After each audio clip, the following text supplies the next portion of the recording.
Sextou, sextou, sextou! Olá, meus amigos! Olá, minhas amigas! Sejam muito bem-vindos ao Adjudicia News, o seu canal definitivo sobre advocacia extrajudicial, notarial, registral e imobiliária.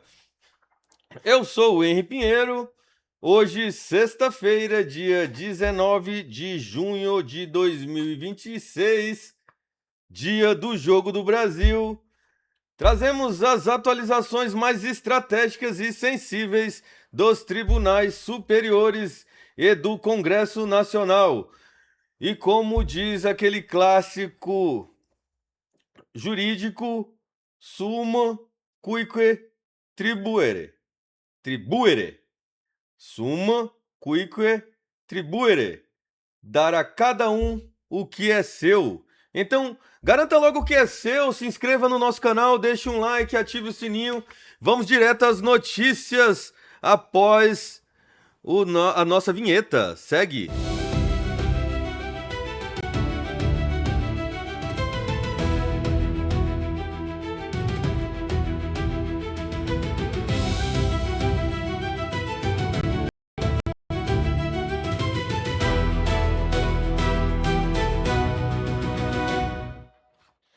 Olá, meus amigos, hoje sexta-feira, semana muito corrida, muito trabalho, muita distração também com essa Copa do Mundo. Acaba que a gente chega em casa, quer assistir um jogo, rever os melhores momentos e o dia fica um pouco mais corrido. Mas vamos às notícias de hoje. E hoje a gente traz uma pro pessoal aí das holdings. Vai uma notícia interessantíssima. Imunidade é uma notícia do STF, a imunidade do ITBI em holdings imobiliárias. O tema 1348 segue em aberto. O STF analisa o tema 1348 RE 1.495.108 de repercussão geral. Incide imposto de transmissão na transferência de imóveis para a integralização de capital de empresas com atividades preponderantemente imobiliária. Com placar inicialmente favorável aos contribuintes, o julgamento foi suspenso por pedido de destaque e será retomado em plenário presencial. A definição estratégica para o planejamento patrimonial e sucessório por hold, enquanto essa tese não é vinculada, os municípios e os estados, no caso, continuam cobrando os impostos e cresce a judicialização. Então, doutores, parem tudo o que vocês estão fazendo e preste bastante atenção aqui. É uma situação bem delicada, principalmente para quem trabalha com planejamento patrimonial e sucessório. E esse julgamento do tema 1348 RE 1.495.108 de repercussão geral, é um assunto mais importante do ano para quem trabalha com holds imobiliárias. O placar no plenário virtual estava excelente para os contribuintes, mas houve um pedido de destaque que zera a votação e joga o caso para plenário. Isso aconteceu em plenário virtual e agora vai para plenário presencial no STF. Enquanto a tese vinculante não sai, os municípios continuam cobrando o imposto de transmissão daquele jeito, com unhas e dentes, e a insegurança jurídica vai gerando mais ações judiciais até que isso se conclua. Então, se você está estruturando uma hold imobiliária, coloque esse risco na mesa e mostre a necessidade de medidas judiciais preventivas antes de bater o martelo. Isso é uma orientação antes de sair essa decisão sobre a cobrança do imposto de transmissão. Vamos para o segundo bloco de notícias. E esse segundo bloco, ele fala. O primeiro foi da holding, né? E agora a gente vai falar sobre o registro civil. Abandono afetivo autoriza a retirada de sobrenome paterno.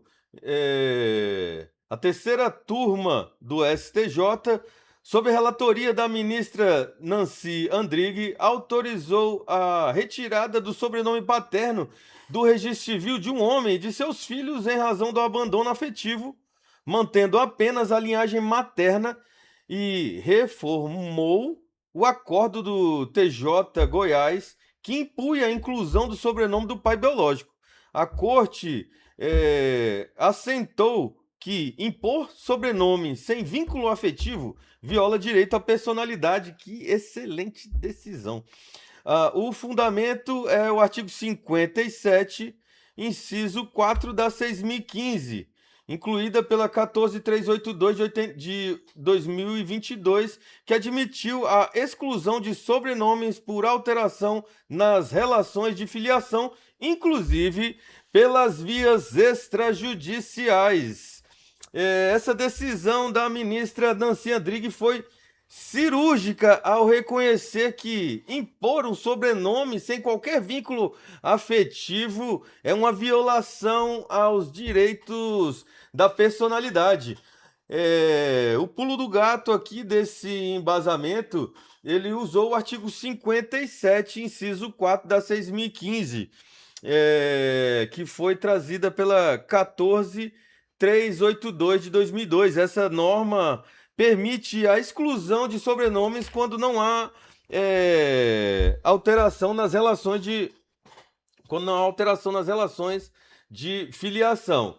E o melhor para nós do extrajudicial, esse tipo de alteração hoje abre portas para ser resolvido diretamente no cartório, justificando o motivo configurado do abandono da linha paterna.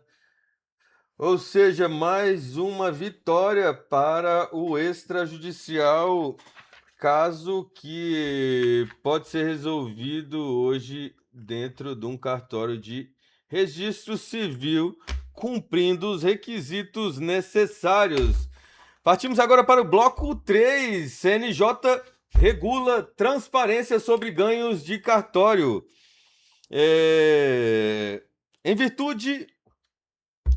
Em vigor, a partir desse ano, 2026, a resolução do CNJ 670 de 2025 assegura à Corregedoria Nacional e às corregedorias estaduais pleno acesso aos valores percebidos e despendidos na prestação de serviços extrajudiciais, com autonomia para orientar a classificação das rúbricas para fins de transparência. O ato busca equilibrar a fiscalização e a transparência com proteção de dados, a LGPD, e o artigo 5º da Constituição, redefinindo o que é público e o que é reservado nas informações financeiras das serventias. Essa resolução do ministro Edson Fachin mexe diretamente com o caixa e os bastidores das serventias.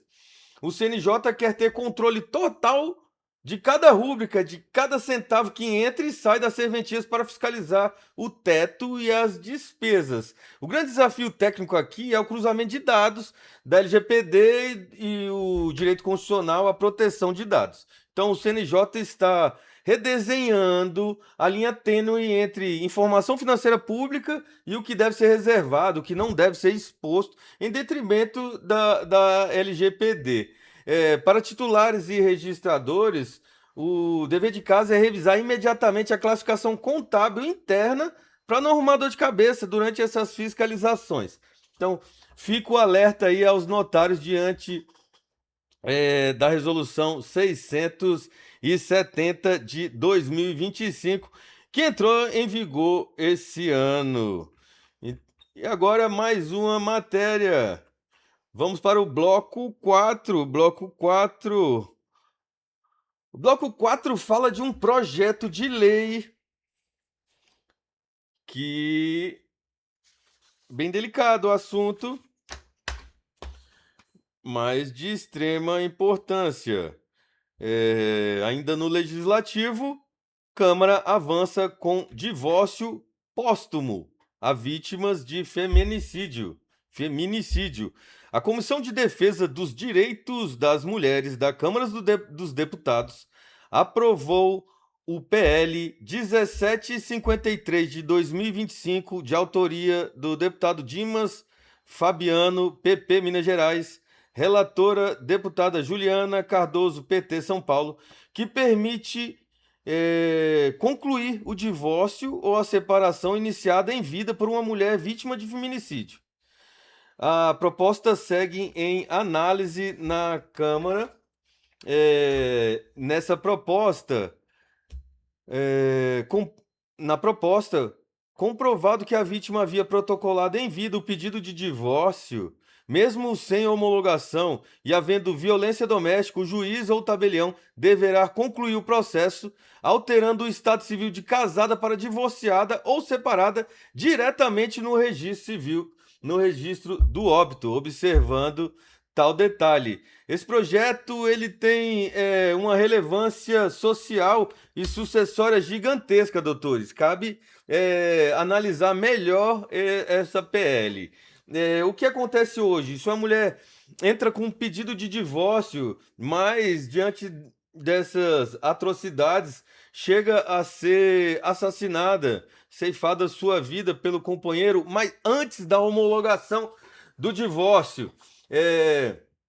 Muitas das vezes, em vez de divorciada, em vez de o cônjuge que se manteve vivo, ao invés de divorciado, ele vai se encontrar viúvo. Atualmente, encontraria-se viúvo, ou seja, passaria a ser herdeiro de quem foi vítima dele. Então, observe esse projeto de lei, ele tem que ser tratado com muita delicadeza. Aqui a gente está tratando de uma matéria onde a gente buscou algumas informações, mas cabe mergulhar mais, mas pela essência já traz uma proteção ou uma forma diferente de lidar com isso. Então, o divórcio póstumo, quando o juiz ou tabelião vai lá, ele carimba, ele registra automaticamente como divorciada. Se esse projeto vira lei, o extrajudicial ele vai ter mais um novo fluxo de averbação no balcão, cortando imediatamente. Essa é a grande preocupação, é cortar imediatamente o direito sucessório do agressor de forma imediata. Então, esse projeto ele faz com que mediante o pedido de divórcio da vítima, antes da homologação desse divórcio, o companheiro ceifa a sua vida, ele assassina a mulher, mas aí ele não passa a ser viúvo, ele passa a ser divorciado, ou seja, suspende todo direito sucessório que porventura ele achou que iria se beneficiar dessa situação. Um caso muito delicado, hoje a gente sofre essa problemática. Peço para que todos os nossos ouvintes passem essas informações para frente para os novos advogados, para as pessoas que precisam ter essas informações. Vamos proteger as nossas mulheres. Vamos para o nosso quinto bloco. E o nosso quinto bloco também fala de uma situação delicadíssima dentro do registro civil e também sobre um projeto de lei que deve ser estudado com mais atenção e aqueles responsáveis que seja feito com muita cautela. A Comissão de Direitos Humanos do Senado, agora no Senado, aprovou o PL, projeto de lei 3054 de 2023, do senador Sérgio Petecão, PSD, do Acre. E a relatora senadora Damares Alves, Republicanos DF, que altera a lei de registros públicos para que a criança intersexo seja registrada de imediato, podendo definir o sexo em momento posterior pelo pai ou pelo responsável. Pelo texto, não há prazo nem exigência da autorização judicial ou atestado para definir. Porém, se ela não ocorrer em até um ano, o cartório deverá comunicar ao Ministério Público e a matéria segue na CCJ. Para a turma do Registro Civil das pessoas naturais, vocês precisam acompanhar esse projeto de lei que está perto de tramitar. E hoje, registrar uma criança com determinada anomalia de diferenciação de sexo pode gerar um constrangimento ou uma burocracia sem fim, né, para os pais. E o projeto aprovado pela Comissão de Direitos Humanos, ele tenta desburocratizar essa situação.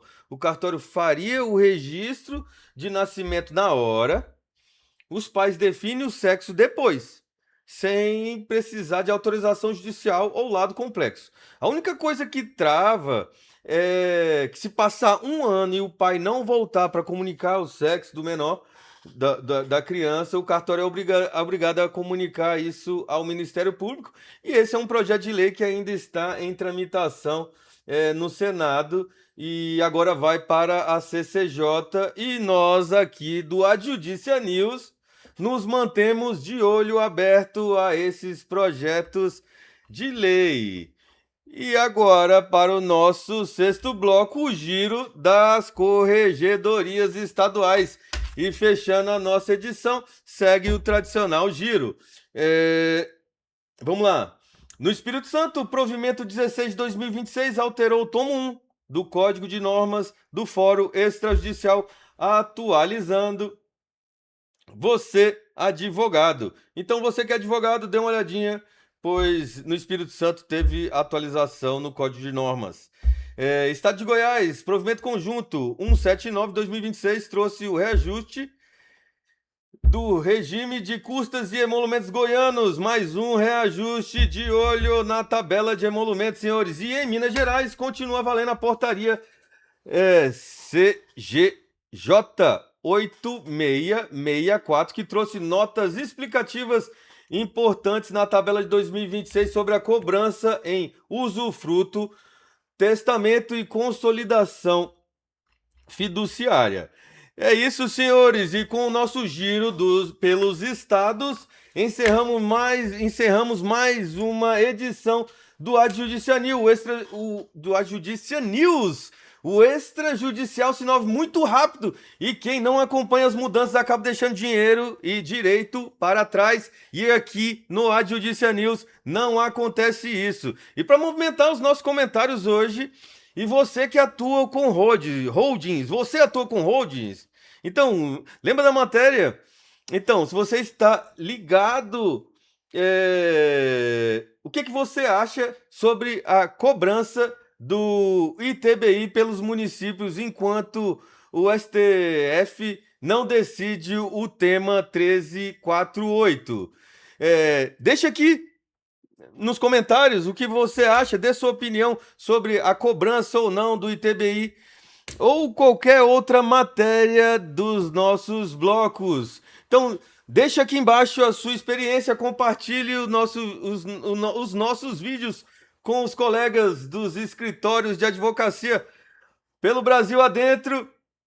E vamos... E mais uma edição se conclui. Um forte abraço de Henri Pinheiro e até a próxima edição do Adjudicia News.